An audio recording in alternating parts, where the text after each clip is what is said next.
Galit, you're a little bit too much. What's too much? Like, am I too loud? Am I too passionate? Is my hair too big? Am I taking up too much space? You're too angry, and that's too much. Oh, Tone too it down. angry. Well, that's like Tone the total. it That's down. like the ultimate blocker. Do you get that a lot, that you're too much?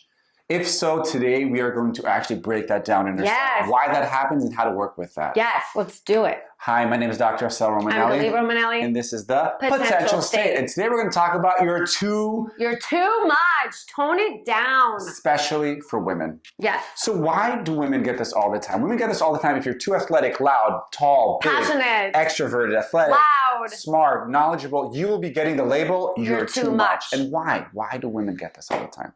Patriarchy? I mean, that's my answer. To everything. Yeah. Because we have this expectation of women to be small, cute, submissive. Think about the Eve or Lilith. Eve or Lilith, yeah. Obviously, I want to say for a moment that we're talking about massive generalizations and stereotypes and everything, but we do want to bring this to the forefront, and that's how we're going to bring it through generalizations and stereotypes. So we are aware, we know, also you're aware, you know, great. Now we can move on. One woman said to me, I'm either small or I'm a bitch. I have two options, right? Mm-hmm. And once they cross that line, if they get a little bit too much, they're seen as like, ugh, as a Lilith, as something that's aggressive or threatening or too much. Yeah, the split of Eve and Lilith, right? Whether we're calm, we're nurturing, we're motherly, or we're passionate, we're seductive, we're sexual, we're consuming. And that is basically also, we have a core belief that men and women share, that's either I'm big and alone or I'm together and small. I can't be both. It's an either or. Right. And the last time you get that is also another reason is because the system is threatened. If you get too powerful, if you're threatening to change the homeostasis of the system, whatever that system is, right? It could be a marriage, a workplace, relationship, family of origin, patriarchy. So you will be getting that, especially, and I find this a lot also if the previous generation above you, if your mom or your grandmother was either too much or too little, there's going to be some sort of like intergenerational. Oh, interesting. Like intergenerational, you're too much. So the second these women get this, also men, but we're going to focus a bit more on women today. What happens when they internalize that they are too much? They are facing a lose-lose. Because either they say, okay, then I'm doomed. Okay, I'm too much, so I'll tone it down. I'll tone it down. I'll become a victim, a martyr. I'll feel like... Or I want to say not necessarily victim murderer, just I'll tone it down. And then you don't enter your full potential, your full self. But when you don't say everything that you have to say. You don't take up as much space as you want to take because the message that you've been giving is it's too much, tone it down a little bit. But when you do tone it down, you're doing it... not in a happy way, so you become a little bit resentful. Okay, I will say that from my experience, I don't feel like I have, that I have done it from a place of victimhood, but, I'm sure that I have received messages from various environments of tone it down, it's a little too much. And, you take that message upon yourself and you do quiet. It doesn't mean that I've, not said what I have to say, but you become a little smaller. And when you become a little smaller, and it's not because you want to become a little smaller, there is a resentment, and that resentment becomes like this, it's like a thin line of bitterness. Or you go for it, you decide, well, you know what, I'm too much, then screw it, I will be too much. And then you doom yourself to a life of loneliness, especially single women. Never mind.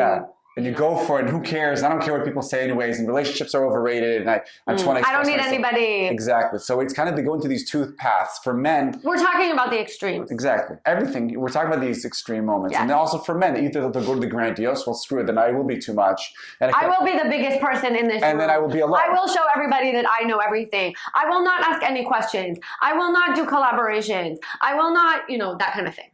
Or they'll also go to, well, never mind. And they minimize, but that minimizing yourself, not because you want to, but because the system is, or because you feel like you're too much, will never make you happy or content or positive, because you're certain there's a part of you, you feel like somebody's squeezing you and making you smaller. But let's talk about the shadow of that. Yeah, let's talk about the secondary gains. Why would people accept and agree to that? What's their secondary gains from believing they're too much? Well, first of all, the closeness, right? Like you're either, I think a lot of people share a core belief of you're either big and alone or you're small and together. So there's that element of being close and being able to kind of be with, be in the environment, be in the system. It's very challenging to disrupt the system. It's very not threatening, challenging to be that voice that, always argues and counters. And I'm finding that experience right now with a course I'm taking, where I'm challenging the system, and I don't agree with everything that's being said. And it's a very difficult place to be in, because you're seen as the persecutor, you're seen as threatening, you're seen as, and you yourself, it's tiring. You get a lot of flack, you get a lot of pushback. Yeah. Another thing, a secondary gain, is you actually remain a legend in your own mind. You don't have to actually go for it. You don't have to, exactly. You don't have to go for it. You're like, oh, I could have been this like amazing, great superstar, but I chose to tone it down. So. And they can always say, because of them or because of him, I never fulfilled myself. It's so much easier to put it on other people. Exactly. And the last thing, it prevents you from actually meeting your own ego and narcissism, whether it's healthy or unhealthy, whether it's much or too much. So you don't actually have a chance to confront yourself and grow. So for a lot of these people, especially women that I meet that have this, there's this almost like this, they're like in a lose-lose. They don't know what to do. Yeah. I came home crying the other day from my course. I was like, oh my God, what am I up against? What am I doing? Why did I do this? I don't want to do this. Because it's so much easier to just like be like, oh, never mind. I'm up against this like huge monster of a system. And rather than try to change it from within or soften it, I was like, oh, just never mind. I'll turn the other way.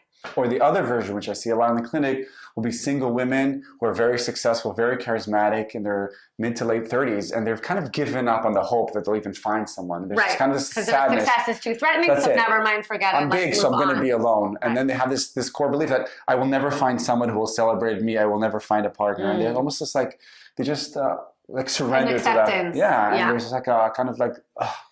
So this can actually be changed. You can soften that label, that core belief that you have on yourself. And how do you do that? How do you do that? First of all, reflect on that. Do you think, is there a part of you, or which part of you thinks that you're too much? Right. Where did you learn that? Who taught you that? Where did you internalize that? And here I want to say that this is something that I've really kind of been noticing and has been coming up in a lot of different kind of places. Is that when we have something that's too much or too big, or when we start using language that has comparisons in it, then we are comparing and we're creating hierarchies. If someone's too much, then other people are too little. If someone's big, then someone's small. It's on somebody's that's scarcity. That's patriarchy. Right, that's scarcity. And when we start softening our language and the way we look at things, and we realize that it's not a competition, and I can be big, and me being big doesn't mean that someone else is small, then we'll be able to, it won't be threatening. It won't be threatening for us, and it won't be threatening for other people. And then hopefully we'll also be able to attract people with the same lens to the world, to the environment, and we'll slowly be able to change. Okay, but let's first, how do we do that? How do we do that? Well, I said we soften our language. Okay, but let's just break it down a little bit more. Okay, I'm taking too much. You're a bit too much. I'm going too all over the place. And let's go back to what I was going to say. So think with yourself, what are you gaining and what are you losing? Do a chart for yourself. Check out your secondary gains and losses. You might have more gains and losses, and perhaps it's not the time to change. It's true, right? Maybe now isn't the time. Maybe you don't want to be threatening this relationship. Maybe you're not ready. Maybe your environment isn't ready. Though I also want to say your environment may never be ready. Exactly. And life is short. Eat dessert first. So if you are willing, if you do see that you have more losses than gains, or if you do make a decision that you're willing to soften this and go through that, because the only way around is through, build yourself a cheerleading squad. Yes. Find the people that celebrate your too muchness. That are not threatened by your growth. Yeah, that are like, we love this too muchness. Go for it. This is great. And then as you start being too much, which is a falsity, right? Because there is no too much. When you start being your full self. When you start entering into your full self. Yeah, that's what exactly. Don't be surprised, insulted, or disappointed where certain relationships are going to be getting more ruptures, or certain relationships will be threatened. That is a natural part, because you are growing. You are going into a second order change. And then in those moments, instead of saying, oh, they're not celebrating, there's no applause for this, say, go for it. Right. Oh, maybe I should tone it back down. So you go back to your cheerleading, people that are not threatened, whether it's colleagues, friends, a therapist, a mentor. The environments that celebrate that. And lean there, because they're going to help you fulfill your full self. You are never too much. You are just much. You are you. You are you. So, are you too much? Never. This is Galit Romanelli. That's Dr. Assael Romanelli. And we're the potential state. We'll see you next time.